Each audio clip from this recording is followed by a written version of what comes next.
تم نے اپنی 3 روٹیوں کے 9 ٹکڑوں میں سے 8 ٹکڑے کھا لیے اور باقی 1 ٹکڑا بچا، جبکہ تمہارے ساتھی نے اپنی 5 روٹیوں کے 15 ٹکڑوں میں سے 8 ٹکڑے کھائے تو باقی 7 ٹکڑے بچے۔ اس طرح تیسرے شخص نے تمہاری روٹیوں میں سے 1 ٹکڑا کھایا اور تمہارے ساتھی کی روٹیوں میں سے 7 ٹکڑے کھائے، لہٰذا انصاف کے مطابق تمہارا 1 درہم اور تمہارے ساتھی کے 7 درہم بنتے ہیں۔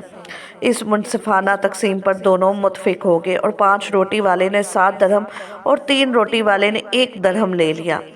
ابن سعد میں ہے کہ ایک موقع پر خود حضرت مولا علی نے اس کا اظہار فرمایا کہ میں ہر آیت کے متعلق بتا سکتا ہوں کہ یہ کہاں اور کیوں اور کس کے حق میں نازل ہوئی، اور صحابہ میں حضرت ابن عباس کے سوا اس کمال میں آپ کا کوئی شریک نہیں۔ چنانچہ ان تمام تفسیروں میں فن کامدار روایتوں پر ہے، مثلا ابن جزیر طبرہ، ابن ابی حاتم اور ابن کثیر وغیرہ میں بکثرت آپ کی روایت سے آیات کی تفسیریں منقول کی گئی ہیں۔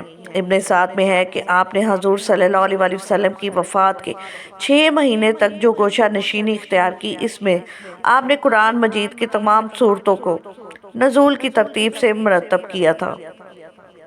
ابن ندیم نے ایک کتاب الفہرست میں سورتوں کی ترتیب کو نقل کیا ہے۔ چنانچہ حضرت علی المرتضیٰ نے بچپن سے لے کر وفات نبی صلی اللہ علیہ وسلم تک 30 سال حضور کی خدمت اور رفاقت میں بسر کیے، اس لیے آپ اسلام کے احکام و فرائض اور ارشادات نبی کے بہت بڑے عالم تھے۔ پھر تمام صحابہ میں وفات نبی کے بعد سب سے زیادہ آپ نے عمر پائی۔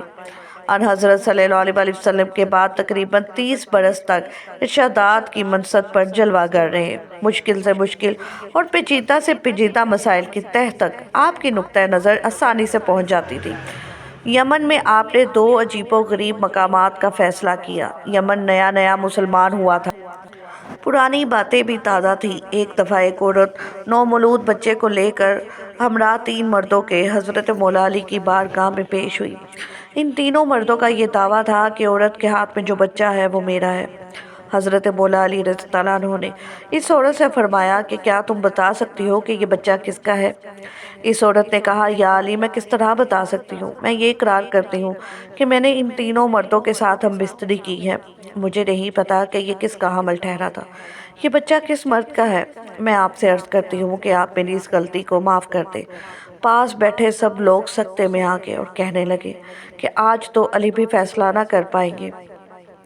پھر حضرت علی نے پوچھا، تم تینوں میں سے اس عورت کا شوہر کون ہے؟ ان تینوں مردوں میں سے ایک مرد نے ہاتھ کھڑا کیا تو آپ رضی اللہ عنہ نے فرمایا کہ کیا تم حلفاً کہہ سکتے ہو کہ یہ بچہ تمہارے نطفے سے بنا ہے؟ شوہر نے حضرت علی سے عرض کیا، نہیں حضور، میں اپنی بیوی کی بدکاری دیکھ کر کبھی بھی یقین سے نہیں کہہ سکتا کہ یہ بچہ میرا ہے یا پھر کسی اور کا ہے۔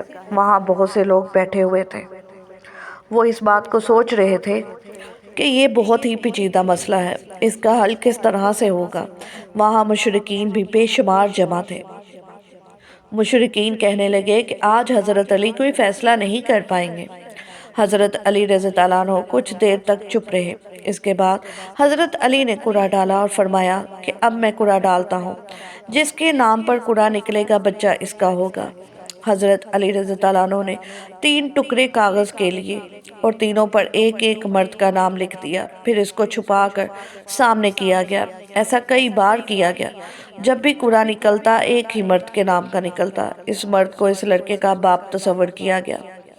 لڑکے کو غلام سمجھ کر اس کی قیمت لگائی گئی اور قیمت کے 3 حصے کیے گئے۔ جس کے حصے میں قرعہ نکلا تھا، اس شخص سے اس قیمت کے 2 حصے وصول کر کے باقی دونوں مردوں کو دے دیے گئے۔ جب یہ بات حضرت محمد صلی اللہ علیہ وسلم تک پہنچی تو حضرت محمد صلی اللہ علیہ وسلم نے بھی فرمایا کہ اگر یہ مسئلہ میرے پاس آتا تو میں بھی اس مسئلے کا حل اسی طرح کرتا جس طرح علی نے فیصلہ کیا ہے۔